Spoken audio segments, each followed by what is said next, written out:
Thank you everyone for joining us tonight. I'm Marion Cunningham, one of the directors of This Might Hurt. I just want to lay some groundwork. We're going to be talking a little bit about long COVID this evening. And, when we talk about long COVID, COVID is so new itself, and long COVID, of course, is even newer than that. And we want to recognize that people use this term in a variety of different ways. Some folks have long COVID symptoms that include, heart damage, lung damage, other structural damage that is a clear reason for their symptoms. But when we're talking about long COVID tonight, we're going to be using that term to describe symptoms that are not caused by damage, like structural damage, including symptoms like brain or fatigue, brain fog, other, conditions that we see in a lot of mind-body conditions. And often those folks who have been given a diagnosis of long COVID, some of them have clear medical workups, like some of the patients that our film had. So I am going to bring in our last panelist to the spotlight. Hi, Lily. You're on mute, but I'm unmuted. Hi. Hey, so I'm just about to introduce you and Michelle here, but I just wanted to lay that groundwork for long COVID. So again, everyone, we are talking about, symptoms that aren't clearly seen on a chart and that we would expect people to recover from. So if you have any questions about that, put them in the chat. All right, so now I'm going to introduce our panelists. Michelle Wiegers is a certified professional life and mind-body coach, also a writer and poet who discovered her creative voice and mind-body coaching work after recovering from over 25 years of chronic pain, fibromyalgia, sciatica, CFS, POTS, IBS, and symptoms associated with Ehlers-Danlos syndrome. She creates restorative healing experiences with individual clients through her online course, How We Heal Chronic Pain and Fatigue. Thank you, Michelle, for presenting the screening and being part of the panel, of course. And I also want to introduce Dr. Lilia Graue, who's going to go by Lily this evening. She is a physician, psychotherapist, coach, and grief tender in Mexico City.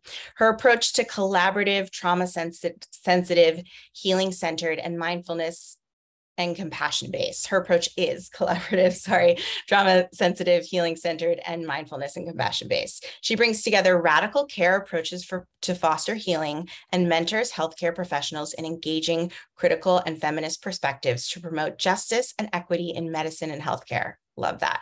In addition to her work in chronic pain recovery, Dr. Graue has extensive experience in the fields of eating disorders and medical family therapy. She's a clinical advisor for Lynn Health and part of the medical advisory board for the Better Mind Center. I wanted to start with Michelle. Thank you for sharing your story in that part of your bio. And I wanted to know, can you tell us a little bit about your personal experience with those conditions? And especially because we are sort of highlighting POTS tonight, can you also tell everyone what that condition is and how you experienced it? Yeah, sure. Thank you, Marion, for having me. It was a lot of years of variety of symptoms. And if you're familiar with some of how mind-body symptoms tend to present, they do cycle through different parts of our bodies in different times. So for me, the list of symptoms that I had that I recovered fully from 5 years ago, I didn't necessarily have every single symptom all at the same time. So just to clarify, but it really started with irritable bowel syndrome. I was diagnosed with chronic fatigue syndrome and fibromyalgia a few years later, and then really dealt with a lot of chronic back pain, sciatic pain.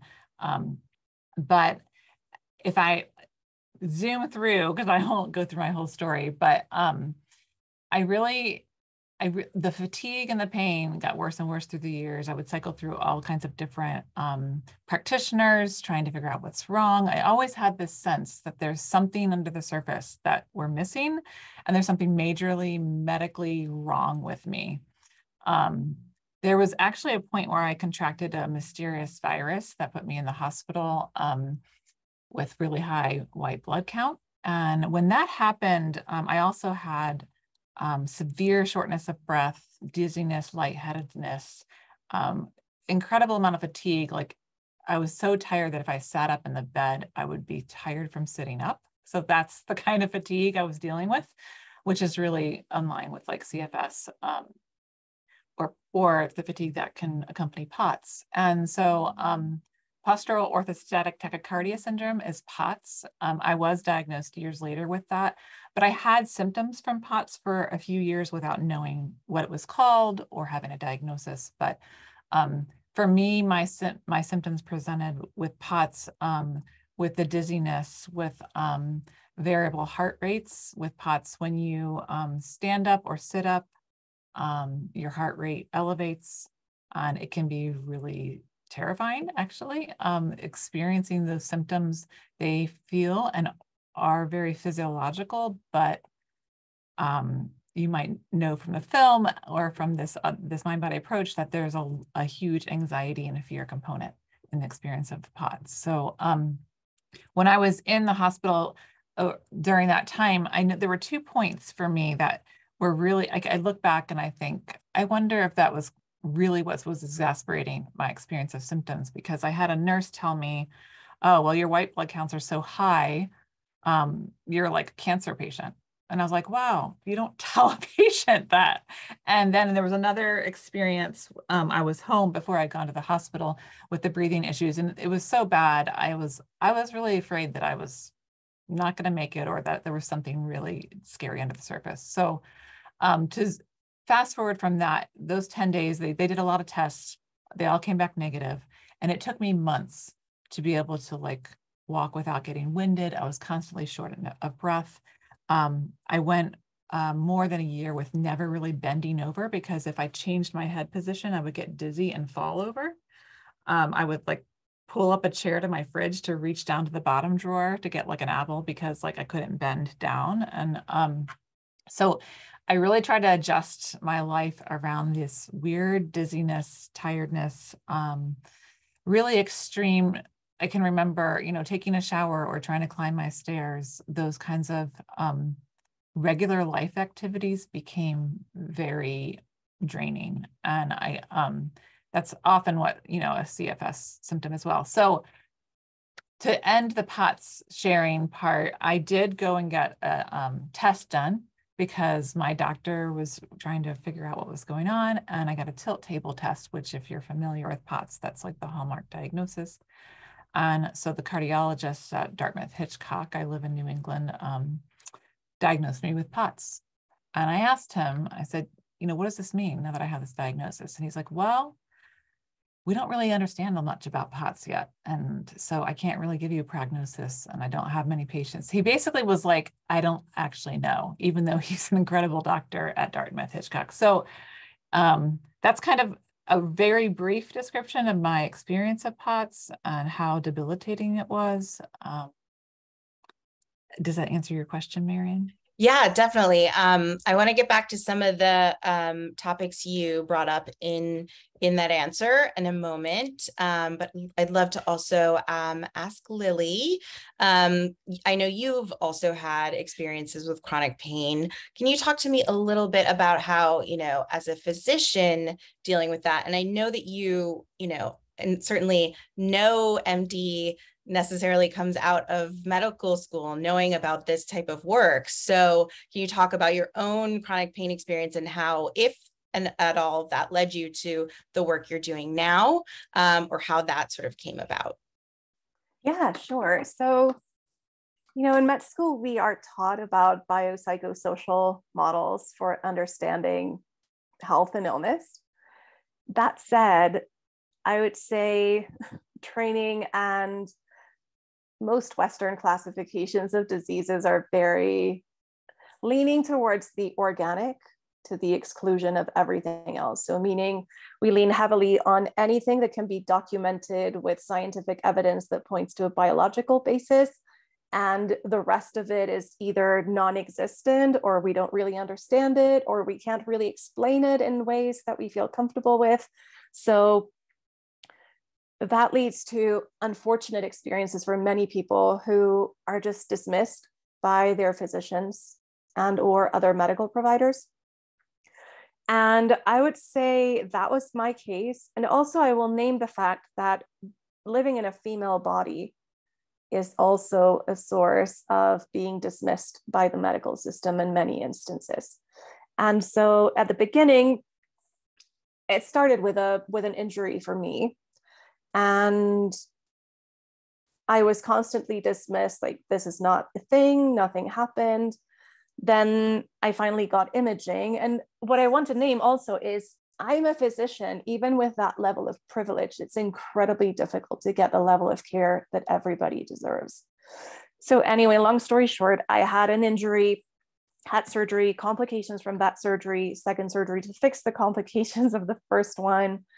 But this was during a protracted period of time. And then after the second surgery, I had lingering pain.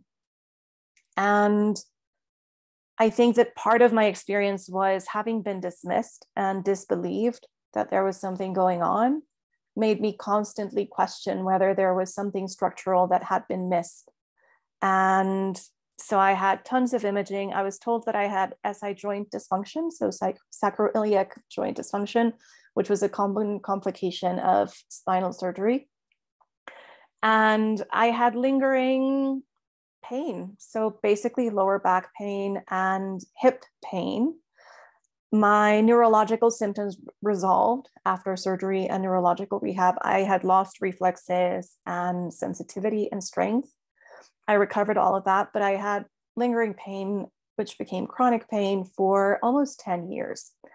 And I was already practicing mindfulness and compassion. And I would say that enabled me to better manage my pain, but it was nowhere near relief. And then I had some things that kept me going with an okay or acceptable, what felt like acceptable level of everyday pain for me, including swimming and CBD oil. And then the pandemic hit, and I had no access to any of those things anymore. And I was bedridden. And 3 different people recommended that I try out the app Curable. And I was like, I have nothing left to lose. I was fully convinced that my pain was still structural.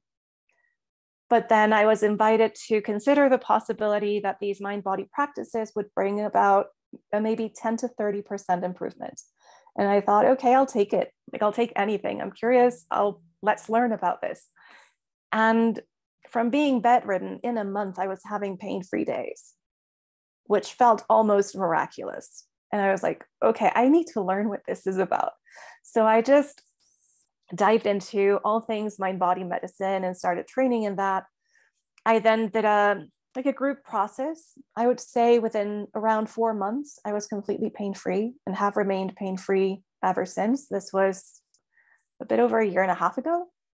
And I started completing the pieces of the puzzle, so to speak. So learning more about the ways in which our thoughts, emotions, and relationships have a direct impact on our physiology and the way our nervous system functions and the way that impacts all of our systems, basically. So gastrointestinal, cardiovascular, skin, everything. Basically, any and every symptom under the sun can stem from these processes that, again, are biopsychosocial. There's a biological and physiological substrate for how these symptoms manifest, but that doesn't mean that there is a structural cause that needs to be addressed. For example, we always need to rule out tumors, infections, fractures. But other than that, and even in the presence of that, these mind-body practices can bring tremendous ease and healing. Amazing. Wow. So only 1.5 years ago, that's amazing. Michelle, I know you also used this work to recover, and you've now become a mind-body coach. Can you tell us a little bit about, what coaching can offer? Because of course the film shows, our patients going through this in an MD setting. Sure. But I think, especially over the years, people have healed in many different ways: books, podcasts, films, therapists. So can you talk to us about like the coaching element and how it's different from that, medical or mental health setting? Sure, that's a great question, Marion. And I actually spent a good number of months considering, do I want to train as a therapist or do I want to train as a coach? And I decided for me, coaching is a very dynamic setting. It's very unique to, it's very different than therapy, but in the coaching setting, in a broad sense, the client's setting goals, they're really working on those goals in a session and in between sessions. And there's a lot of forward movement. And because I knew the power of mind-body science and knowledge and practices and tools, and also the power of really understanding our story and how the experiences of stress and repressed emotions, even the way we treat ourselves, how that all affects the body, I really had this sense of like, we don't need a lot to be able to make progress. And it's been true. I've worked with clients who have been very severely hampered by symptoms, and within 10 sessions are back to their normal lives. Now, that doesn't happen for everyone, but in a psychotherapy context, it's usually, it's just a different model and a different approach. So, but what I do with clients, I mean, I always start by asking them if they've had like, major medical causes that Lily had referred to before. Having those causes ruled out is the first step. And then really understanding how to rule in. There's a framework that Dr. Schubiner gave us in his practitioner training for how to think about ruling in mind-body symptoms. So I do that with clients as well. And then we really explore understanding how their personal symptoms show up in the body and looking at the context of their life story of stress, of difficult life experiences, trauma, emotions held in the body, and then using that context to really help them start to what I always call this. I mean, I made this up with clients, but like making an emotional map for themselves. Sometimes they find links where some clients will start recognizing, oh my gosh, I feel anger in this part of my body. And they're starting actually to associate different emotions with different parts of their bodies. But what's really the goal is twofold for me in coaching. One is to use pain reprocessing therapy techniques like somatic tracking, graded exposure, and other tools where you're really using mindful presence and being aware of what's happening in your day-to-day life as far as what thoughts are maybe perpetuating symptoms or exacerbating symptoms. And the goal becomes to reduce fear and to increase safety in that like present moment. Also, another way into this into healing with clients that I think is so valuable, and which I found, like when I was healing, I started with Dr. Schubiner's book, Unlearn Your Pain, because a friend had healed her symptoms with that book. And that was such an incredible start for me, because in that book, he talks about emotional awareness and expression therapy, or at least connecting the emotions or the deeper what's going on at the surface of these symptoms that you're experiencing. So when we can first reduce fear and create safety through pain reprocessing techniques, but then also, and really I encourage clients to become to like this sense of like having daily rhythms and practices that are going to help establish and increase a sense of safety. But then we also work with becoming aware of the emotional connections to the symptoms in your body, and where those are linked in your story, either if it's current life stress or the past. So we become aware that emotion is driving many of the symptoms. And then also the goal is then to become, well, how do we express it? How do we release it? How do we get it out of the body? And so I have a variety of tools and practices that I use with clients, and everyone's different. I tend, you mentioned that I'm a poet. I'm a very intuitive person. So I tend to coach very intuitively and really follow the client on how they're leading. But I also really appreciate the coaching aspect, because my experience with therapy was really powerful when I went to a therapist myself. But there is a bit of a distance in that relationship. And I find, especially in mind-body healing, that it's powerful for me to say, I remember when I was healing and this, right? And to be able to share that aspect, which in a, a more traditional therapy session, that's not really what's done. So I felt like most of the people I work with are people who've had similar symptoms that I've had, or maybe they've had decades of symptoms like I have. I had symptoms for like 26, 27 years, and it ruled my life. And so I tend to work with a lot of clients with CFS, with POTS. Sometimes I get pain clients, but it's mostly long COVID. I have long COVID clients as well. So people, I think they resonate with my story and my healing path. And I think coaching isn't going to be the model for everyone. Therapy isn't going to be the model for everyone. Like, it's not the cure-all, right? But it's a really dynamic setting for making change in your life and for healing mind-body symptoms. Yeah.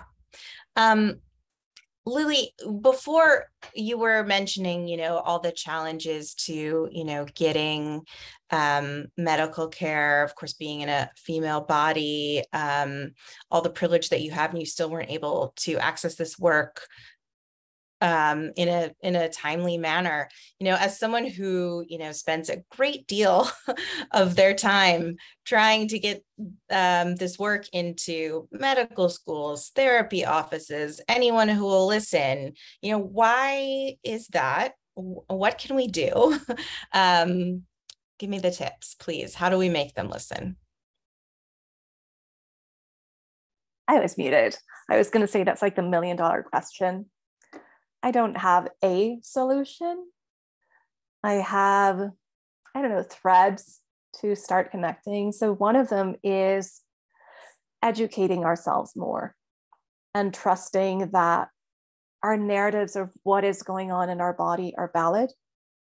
Because often we just fall into these traps of being labeled with a certain diagnostic classification by the medical establishment, which then has an impact in how we perceive ourselves and how we create an identity as a sick person or as a disabled person. And then it kind of intensifies that cycle of conditioning.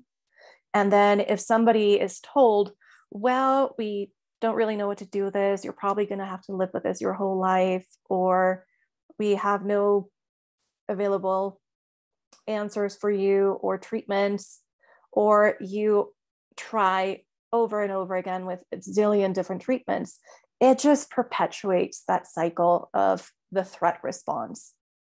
And that amplifies the symptoms. And so the more we start educating ourselves and trusting that our narratives for explaining, and that what we have an intuition around, what Michelle was just saying, I have an intuition that just links to this experience, or this connects to that relationship, and starting to bring that to the surface and addressing it. And my dearest wish for my fellow physicians is just really listen to people instead of just trying to be right and have the truth. We're all human and we learn from each other. We don't need to have all the answers or push a diagnostic category on someone, or push a treatment that we know doesn't work just because it's the only available option to us at the moment. Just start getting more curious and learning more and questioning everything. Because I don't know, a lot of us just come out of med school thinking that we have all the answers and we're going to tell people what it is. And then that makes us not be humble and not be curious. And it blocks all opportunities for learning. And so I think at its core, the whole question is about how do we learn to be better humans together in terms of being kinder and more compassionate, open listening to each other. Amazing. Yes. So much in there. That's a very rich answer. I really appreciate that. I want to ask a couple questions about long COVID. I know folks are excited about that one. So Michelle, I know you've seen a string of long COVID clients. Obviously, again, long COVID is new, so it's probably changing every day. But can you talk about the changes you've seen from the patients that you've had who have been able to access this work? Yeah, I should contextualize and say, I think every client that I've had with long COVID, they find me because they've found the mind-body work. And that's actually often people who, I don't know why this is the case, but it seems like most clients that I start to work with, I get people who've made progress, have really introduced themselves to the mind-body approach. They understand what's happening, in the fight, flight, or freeze response and the danger signal being triggered in the brain. They understand the basics of that, and they've even tried some practices, and now they're stuck. Or they've had a book cure, which I don't know if our listeners have heard that term, but like they've read a book and they're like, oh my gosh, this is what's happening. And then like, boom, symptoms are gone. And then they've cycled back and they're like, well, now what? So, so I should contextualize to say that I think every long haul COVID client I've had has come in already having made some progress for themselves. That doesn't mean that I couldn't work with someone who's brand new to it, though usually I think it's better. It's why I teach my course, because I think it's better to have a big, broad introduction and then work one-on-one. That's what I tell people who reach out to me, because you can gain so much progress by yourself first, and then yeah. So I'm gonna piggyback on what you said, what you started the call with, Marion, as far as saying that just like any other symptoms, when we're talking about the mind-body approach, that you have to have major tissue damage, structural causes ruled out. So if there's lung damage or heart damage or any other medical thing happening for that client, this approach is not going to necessarily help. But when we can rule those things out, then we can start to work with what's going on. And really, I work with long haul COVID clients in the same way that I do others. We start with a symptom timeline. I have a pretty extensive life inventory that I have all clients start with, so I can get to know them. It gives me a jump start to get to know them. And we look for the links between, oftentimes we look at what was happening in their lives when the symptoms started. Now, not all long haul COVID clients actually have contracted COVID. Some of them got symptoms when they got a vaccine. So many do have, but if you look at the research, not everyone who's presenting with long COVID actually has contracted COVID. So I don't know that I could give you a pattern, except to say that, to state the very obvious, people who were contracting COVID were in the middle of this pandemic, especially early on, but any time in the past few years, right? Like this was happening in the real time of like this fearful environment that we're all in. So it makes sense that when you understand that mind-body symptoms show up because of fear response in the amygdala being triggered, and there's that danger signal response. I mean, to be able to contract COVID and then continue to have symptoms happening, so often there is a major fear component to that keeps the symptoms going. So what we start to do is we start first with what increases safety, and how can we start to really, usually that's ruling in the mind-body cause and really wrestling with like, what are the long list of either diagnoses or medical explanations that the long COVID client's been given, because every doctor and practitioner is grasping at an explanation for what's going on. And so, so that's often where we start. And then we move into, the stress causes. For many, I will say for many, maybe all, for most, I'll just say, of the clients I've worked with, once I start asking about symptoms, we start looking in their history, and there'll be migraines or TMJ or back pain or some fatigue issues. So oftentimes it's not the first time, or even just anxiety, because underneath the symptoms of mind-body symptoms, almost everyone has this layer of anxiety. And so we look back in their history and we see like long COVID symptoms that are presenting for them are mind-body, but they've also have a history of some other mind-body issues. So if you're experiencing long COVID, looking at, the list of typical mind-body symptoms on the PPD website would be really helpful to say, okay, what is typical mind-body? Do I remember having any of these other things? And could that then maybe be an indication that what I'm experiencing now has the same root cause, the stress cause component? So yeah, feel helpful. It's kind of a scattershot answer, because no, I mean, I think, no, it's great. I mean, I think we see that a lot. If people have one mind-body condition, they've probably had another one at some point in their life that maybe they did or didn't know was mind-body. But Lily, like, turning to you with a similar vibe, like, what are long COVID, or people who think they might have long COVID or have been diagnosed with it supposed to do? You're going to the doctor. There's not necessarily a test to like rule long haul COVID in, right? It's just sort of like ruling everything else out, and probably, seeing if there's a way to tell if you've had COVID. So as this particular disease or condition, I would say, becomes more and more popular, how do you, what are you supposed to do when, the entire medical industry is telling you that you have this disease, and that they don't know much about it, and it might not get better? So I would say, this might not be the answer that you were looking for, but I would say that for me, the role of conventional Western medicine in this condition is ruling out structural damage.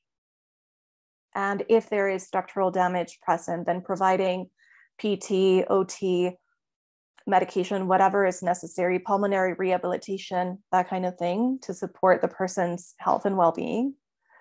Beyond that, I think that conventional Western medicine has very little to offer, because it doesn't address the whole context of how this originated. It doesn't address, not many physicians are very either experienced or knowledgeable about the field of, it's a long name, bear with me, psychoneuroimmunoendocrinology, which basically in layman's terms means that thoughts, emotions, relationships, and social context have a direct impact on the physiology of our autonomic nervous system, which regulates so many different functions in our bodies. And the solution is not pharmacological, it's not drugs. The solution is not surgery. Recovery and healing are about very much around what Michelle just highlighted, creating a sense of safety from an understanding that this condition generated from all of these conditions in a particular social context, with a social narrative about how horrible and dangerous this is, and a media barrage of news around, oh, long COVID is affecting so many people in the world. So if we look at different infections, it's not uncommon to experience a viral infection, and then as our body is healing, for instance, we can stand up and then our heart rate increases and we get lightheaded and dizzy. And then we associate, because we have an unconscious threat response that couples standing up with danger, we associate standing up with danger, and then that link remains even though the viral infection is gone. And that happens with many other things. We have days when we're really unable to concentrate very well or pay attention very well because all of our systems are busy fighting an infection. But then we start experiencing these events around particular conditioned responses or associated triggers. And then we start experiencing what we call brain fog. And then that triggers more fear and more somatic vigilance, which means being more attentive to the background white noise that is always present in our bodies. So at any given time, there are a gazillion things going on in our bodies and many different sensations that we don't necessarily pay much attention to. But when we are told by the news, by the medical system, by other people around us, oh, be careful, long COVID, it's a horrible thing. And there are all these symptoms that you're maybe going to experience. And then we're on the lookout for that. After maybe experiencing some adverse effects from a vaccine, normal, a little bit of arm pain or dizziness or tiredness because our immune system is kicking into gear, or the normal responses we have for fighting an infection. And we start to develop a hypervigilance around that and being afraid of everything that's happening in our bodies. And the fear just amplifies the dysregulation in our autonomic nervous system. And so the answer is in nervous system regulation practices and in not believing everything to be the absolute truth when it comes from a medical narrative of this is a thing we have no cure for, or no solution for, or no hope for, because medicine doesn't have all the answers, but our bodies have an amazing healing ability. And it's just about engaging and recruiting those healing mechanisms that are embedded in our bodies and in our community. This is not something we do alone. Yeah. Yeah, I mean, it can be so difficult because, from the time you're a small child, you're taught like, oh, the doctor will heal you, like if you get hurt, you're going to be okay. And so, we're taught to really trust medical folks. So it's really hard when they don't have the answers but they keep telling you like, oh, you're sick. Oh, there's something wrong. We're gonna figure it out, or it's gonna be like this for a long time. It's just like very difficult. I also was very impressed that you taught me a new word for mind-body syndrome during that answer. I thought I knew them all: mind-body, TMS, stress illness, a whole slew of them, but now there's a new one, which you might have to email me because I was a little too long for me to remember right now, but I definitely want to learn it. Do you mean the psychoneuron, Yes. endocrinology? Okay. Yes. Okay, next question. I'm gonna move to some of our chat questions. Michelle, how do you work with ME/CFS patients who become fatigued even by talking? And I think, if we broaden this question out a little bit, I think kind of what Lily was just talking about, when you sort of expect to have these symptoms, your body can create these symptoms. Some of them are going to impede your treatment or your, healing if they are, that difficult. So how do you break past that barrier when you're working with a patient who, believes or who experiences fatigue on such a grand level that even having, an hour-long session with you would be really difficult? Well, that's really, thank you for asking that, Marion, and whoever. I didn't see. Ruth, sorry, that was Ruth's question. Yeah, thank you, Ruth. That's a really difficult set of symptoms to be able to work with, as far as if talking is in itself is draining. And that's an extreme, case for fatigue. It doesn't mean that there's not hope for that. And I would really encourage anyone who's dealing with that severe of chronic fatigue or CFS-ME symptoms to start really slowly. Probably one-on-one coaching right from the get-go is maybe a little too intense. But if it's a brand new introduction to the mind-body approach, to be able to start to listen to podcasts, to watch, there's a lot of education that you can access. I know that This Might Hurt Film has tons of resources on their website. And so, this is not me, I'll get to what I would do with a client, but I'm not kidding when I say that it's really valuable to start the work yourself as far as understanding what's going on. And because what you want to do is be able to expand your capacity beyond what you think that you can handle. And that seems like an impossibility when you're plagued with symptoms that, I mean, I can remember, I don't know if Ruth, you or anyone else with CFS has experienced the spoon analogy, where you have only so many energies of, spoons for the day. And once you're out, you're out. And so in that sense, there's like, well, I only have 5 spoons today, and I've already taken a shower, and that's one, and I've done this and I've done that, and so I'm done. And so there's always this understanding of CFS is this, and this is what it does in my mind and my body. But when we can start to shift out of the realities of like CFS is this, and this is who I am, into recognizing maybe I don't have that, or maybe there's something else going on. Can I look at this experience of symptoms from a different perspective? Can I start to interpret when I get a huge crash, instead of looking at what I've done physically, look at what's happening for me emotionally? What's going on in my life that day or circumstantially? It doesn't mean, by the way, that it's always linked to something specific in the day, because when our nervous systems become dysregulated, we can have a general malaise and fatigue all the time. It doesn't necessarily spike and lower with what we're thinking and feeling, but it can be affected that way. So if I had a potential client who was really that fatigued by just speaking, I would start with assignments and start with what she or he could share the time and space for, and to recognize that this healing work does take a certain amount of capacity. It doesn't mean that we have to be able to do meet for an hour. We don't have to take a 3-month-long course. Like I teach a course that might be too much, right? But there are ways to be able to start to teach yourself, and as you do, that can start to calm the danger response and start to maybe expand a little bit beyond our current capacity.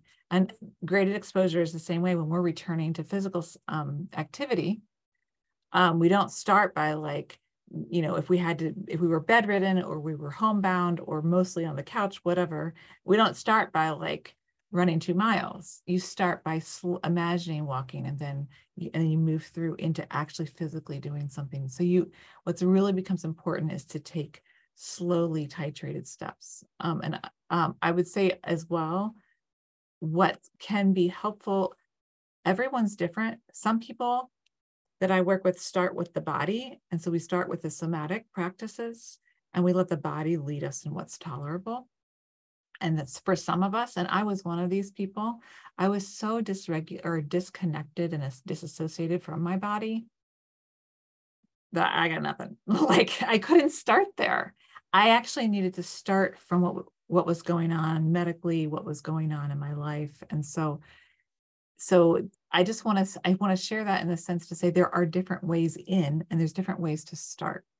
But what I would encourage you, if you would all feel like the film, what was happening for people and the pain that they were recovering from, if that at all resonates with you, or if you have that question mark, like, well, can this apply to CFS? It absolutely can. And there are a lot of people who have recovered from CFS, even watching recovery stories. There's just different ways to start to build a little bit more capacity. Almost thinking about like that rubber band illustration. You don't want to stretch it all at once. You want to expand it and then contract, let it contract and expand a little and let it contract. So that's how I would do it, moving slowly with a plan like that. Does that? Thank you. Yeah. We've got about 10 minutes left. So get your final questions in, and also panelists, let's go rapid fire. Let's try to get everyone's questions answered. Lily, someone private messaged me this question, so I'm not going to say their name, but question asker, if you would like to make yourself known in the chat, please do. But can an eating disorder be classified as TMS? And if so, how can it be addressed through this framework? Okay, great question. Thank you. So I actually think that ties into another question in the chat, which is around if someone has been diagnosed with a structural condition, can they still be helped by this approach? And I think it's very unfortunate that we that our language makes this dichotomy of structural or non-structural. Whereas for me, it's more of an understanding that every single thing that happens is biopsychosocial, but the relative weight or contribution by these different realms for each person will be different. So yes, absolutely everything in the realm of symptoms has a participation or contribution from neural circuits in our brain and central nervous system. And that applies to eating behaviors. It applies to addiction-related behaviors. It applies to the relationships we have with our partner or mom or friends. It applies to symptoms in our bodies that have become perpetuated and chronic through repetition. So yes, eating disorders, in my opinion, can be addressed in terms of learned neural circuits that we can unlearn, because everything we learn can be unlearned too. And our learning ability is lifelong, so we can create new neural circuits. And at the same time, for any given person, there can be complications from an eating disorder that involve different organs and systems, and that might merit medical intervention. And I would say, to complement my last answer, it's really important that we seek providers who are informed about the mind-body connection and understand this more complex approach, because it involves the biological, the psychological, the social, and the spiritual too. So I hope that answers the question. Definitely. And for anyone who is looking for a provider, we've talked about a lot of different ways to heal using this framework. We've talked about book cures and, of course, watching our film, but there is a number of lists of providers that are on our website.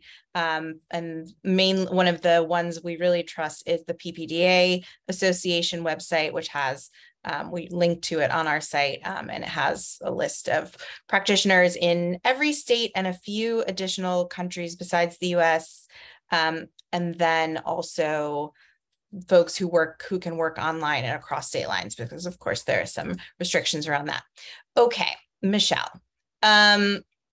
Another question is, at what point during post-viral should someone start to challenge their symptoms?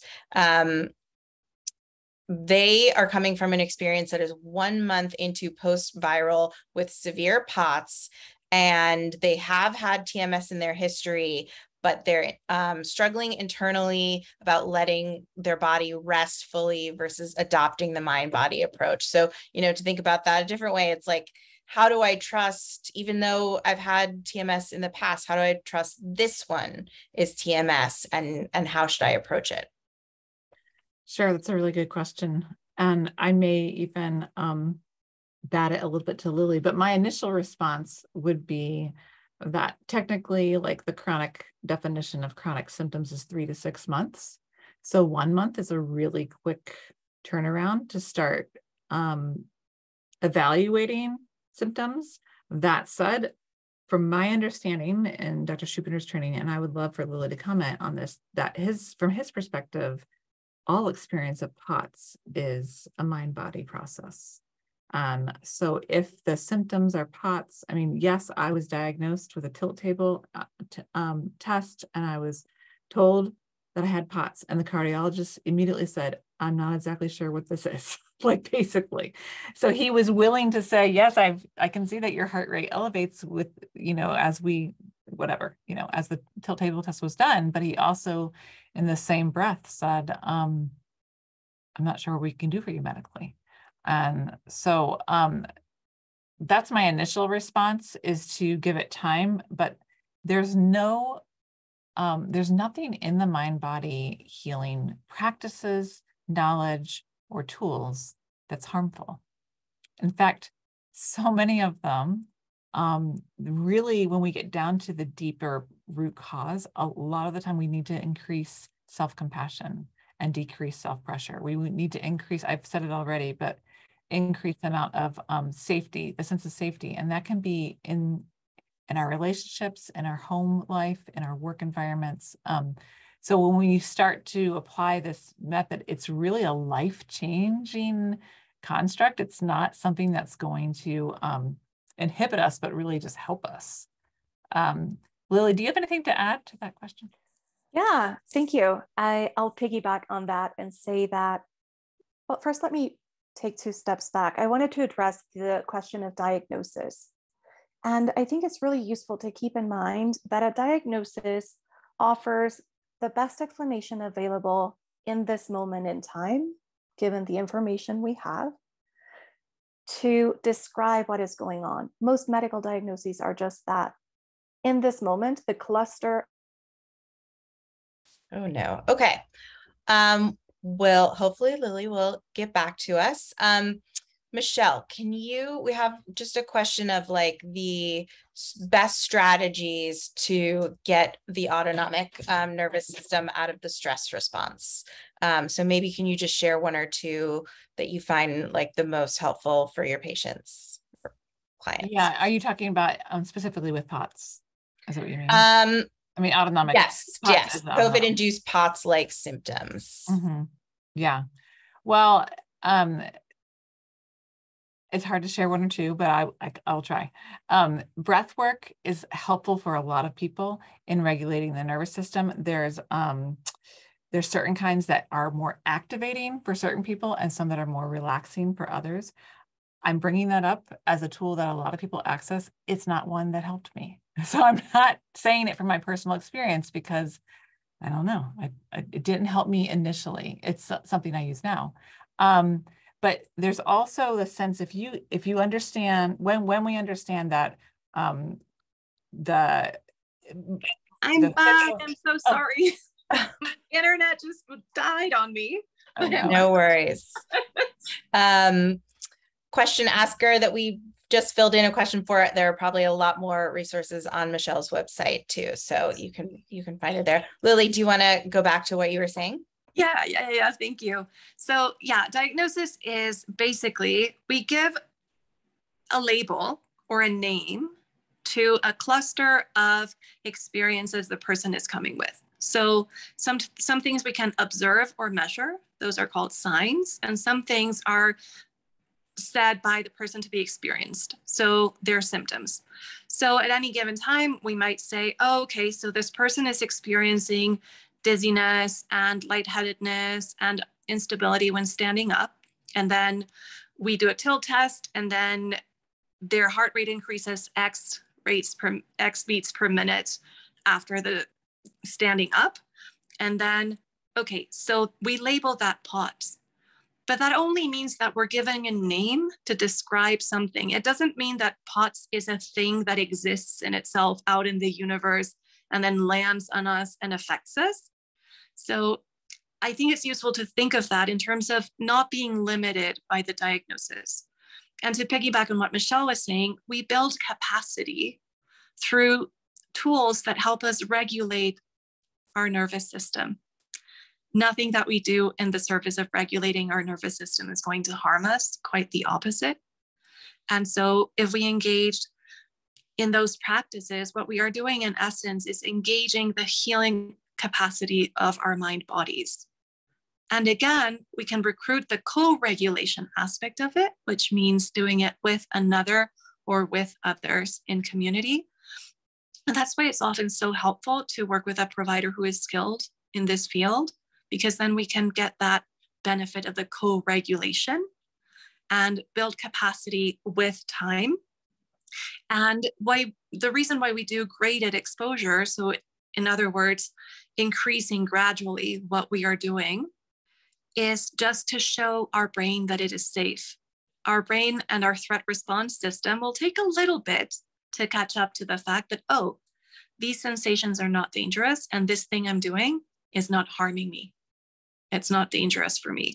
It's not out of a sense of the body is fragile and we need to make sure you don't hurt yourself. It's just, this is absolutely safe. And we need the part of you that it's activating the threat response to catch up to the fact that this is safe.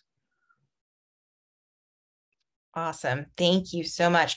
We are going to have to say goodbye to everyone, but I would love our panelists, Lily, maybe we'll start with you, just to, any closing thoughts and where folks can find you, or whatever, you'd like to share about what you're doing next with the members, audience.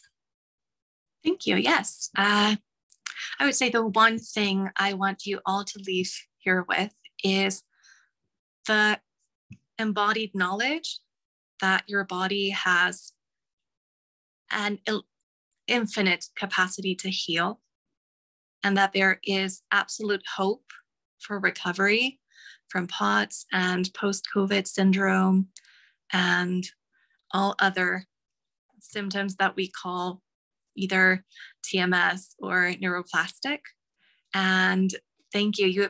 Someone shared my website on the chat, so that's where you can find me. And yeah, I'd love to hear from folks. Great. Michelle. Thank you so much, Marion. This has been really great to do with you all. I think the thing that I want to share, and it's something that students and clients are constantly coming in for me with into working together and worried that they're going to miss the key tool. And so often there's a frenzy of like, I've got to listen to all the podcasts, I've got to get all the books, I've got to get all the tools, I have to make sure I have everything. And there's this panic mode of like, I'm going to miss the thing that's going to help me heal. But what's really going to serve you best is recognizing that you are your own best advocate, that you can listen to what's resonating for you. And like I said, if breath work isn't something that works for you yet, fine, leave it aside. Maybe somatic tracking will be incredible for you. If that's too intimidating or hard, maybe a journaling practice will be supportive for identifying what you're feeling and experiencing. There's different paths into this work, and you don't need every single one of them.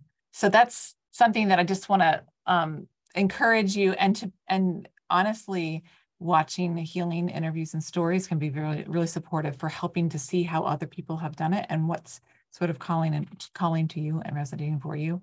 I do have, it looks like someone shared. So I have a course that I've developed called How We Heal Chronic Pain and Fatigue. And I've taught it for a few years now, and I'm teaching again in September. And it's a very robust mind-body deep dive into a lot of different practices and tools and teaching, and a ton of different personal reflection exercises and handouts. And so my intention with the course was basically to present these different paths and ways in. And so that's something that I love doing, and it's powerful to learn alongside of in community with one another. And I guess you can see that, yeah, I work one-on-one with clients as well, but I really love the community aspect of the course. Reach out if there's ever anything that, I can be supportive in.